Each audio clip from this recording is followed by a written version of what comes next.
공교육 멈춤 정면 충돌입니다. 오늘은 지난 7월에 숨진 서희초 교사의 49제인데요. 예. 이날을 맞춰 교사들은 공교육 멈춤의 날을 예고했습니다. 하지만 이 교육부는 연가를 내면 징계하겠다며 교사들과 정면 충돌하고 있습니다. 돌이켜보면 학부모의 악성 민원으로 촉발된 이번 그렇죠. 교권 침해 논란이 교육부랑 교사들 간의 갈등으로 좀 번지는 모양새네요. 그렇습니다. 많은 교사들이 연가 등을 내고 오늘 학교에 나오지 않을 것으로 예상이 됩니다. 네. 이에 제동을 걸어온 정부는 어제 담화문까지 발표하면서 교사들에게 집단 행동을 자제해달라고 촉구했습니다. 들어보시죠. 선생님 여러분, 우리 학생들에게는 선생님이 필요합니다.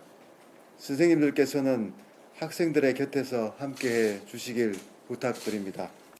결국 교육 현장의 혼란은 불가피해 보이는데요. 지난 주말 서울 도심 집회에는 전국에서 수십만 명의 교사가 참석할 정도로 교사들의 입장도 강경한 상황입니다. 예. 네. 어제 교사들과 교육부 장관 간담회가 있었는데요. 한 교사의 목소리를 들어보겠습니다.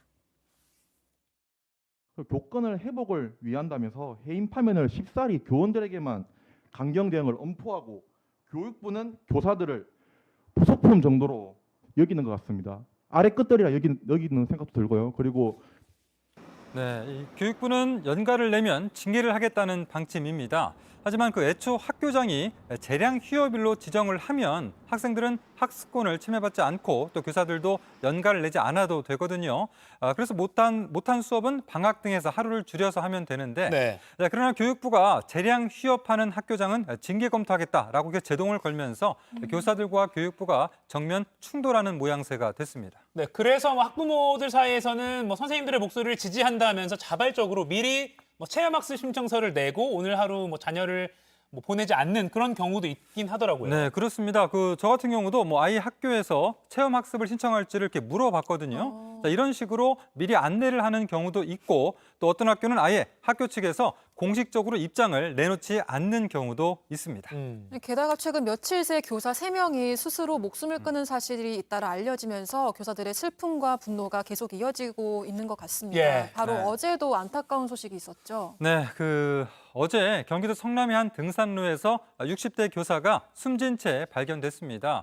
정년을 얼마 안 남긴 고등학교 체육 교사였는데 최근 한 학부모의 민원에 고통을 호소했던 것으로 알려졌습니다. 또 같은 날이죠. 어제는 극단적 선택을 한 서울 양천구 초등학교 교사의 발인식도 있었는데요. 이렇게 최근 나흘 새 교사 3명이 숨진 채 발견됐습니다. 예. 진짜 안타까운 일이 너무 연이어서 발생하고 있는데 오늘 서희초 교사 49제 추모 공간이 학교에도 마련이 됐고요. 또 네. 부패 앞과 전국 시도교육청 등에서 추모 집회가 동시다발로 열릴 예정이라고 합니다. 네, 오늘 공교육 멈춤의 날을 두고 이제 교사들과 교육부가 대립하고 있는 모양새지만 중요한 것은 이 추모제가 열리는 이유일 겁니다. 네. 교사들로 하여금 이게 안타까운 선택을 하게 만든 악순환을 끊어버리는 그 노력을 우리 사회 전체가 좀 펼쳐나가야 되는 거 아니냐 이런 생각을 하게 됩니다. 네. 또 교육권 관련해서 법 개정이 지금 어떻게 진행되는지도 네. 잘 좀 지켜봐야 될 것 같습니다. 네. 오늘 하루 종일 이제 이런 집회나 이런 게 이어질 텐데 어떻게 될지도 또 추가로 전해드리도록 하겠습니다.